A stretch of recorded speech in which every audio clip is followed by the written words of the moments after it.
Skarloey had been to the works to be mended. He felt much better. Rusty the Diesel was helping him off his rail car. Skarloey hadn't met the little diesel before. Rusty seems a kindly sort of engine, he thought to himself. I help to mend the line and do odd jobs, explained Rusty. I hear everyone is looking forward to seeing you again. Come on.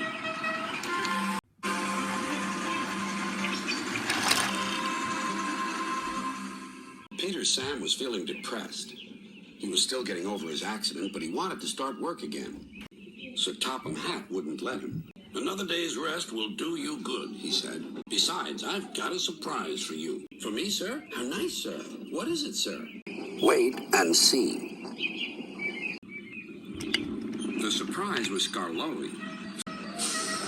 Oh, said Peter Sam, I'm glad you've come home. They lit Skarloey's fire and he sizzled happily. I feel all excited, he said, just like a young engine. Now tell me all the news. I see you've met Rusty, said Peter Sam. Yes, I like that diesel. So do I, replied Peter Sam. It's a pity Duncan doesn't.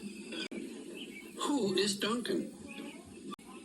He came as a spare engine after my accident, replied Peter Sam. Is he useful? He keeps busy, and I'm sure he means well, but he's bouncy and rude. He sings and sways and swivels around. His drivers call it rock and roll. I understand, said Skarloey gravely. His driver interrupted. Duncan has done it again. He's stuck in a tunnel. Come on, old boy, we'll have to get him out. Skarloey was pleased. He wanted to run, looked forward to meeting Duncan. They found the caboose and some workmen and hurried up the line. How nice and smooth the rails are, thought Skarloey. They've mended all the old pumps. The little diesel has helped to do that. What a difference Rusty's made to the line.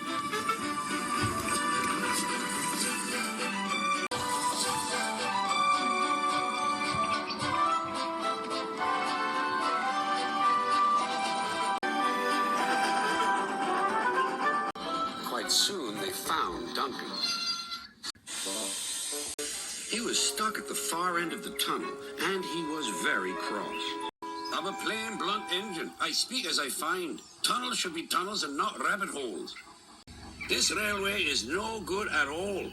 Don't be silly, snapped his driver. The tunnel is quite big enough for engines who don't rock and roll. It took a long time to clear away the rocks and set Duncan free again.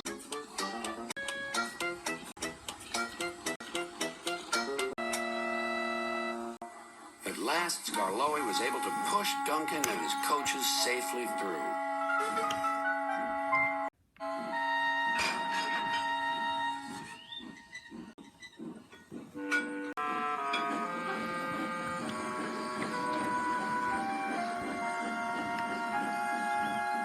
The caboose was left on the siding, and the workmen stayed to make sure everything was safe.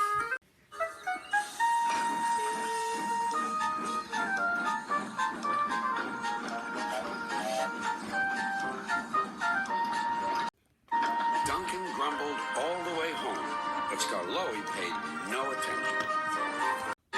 Later, Sir Topham Hatt spoke severely to Duncan. Listen to me. There is nothing wrong with that tunnel. You stuck in it because you tried to do rock and roll. Tunnels are not dance floors. And you are not a pop star. Then Sir Topham Hatt gave his full attention to Duncan's funnel. If it happens again, he ended ominously, I shall find ways to cut you down to size. In other words, your career is on the line. Need I say more?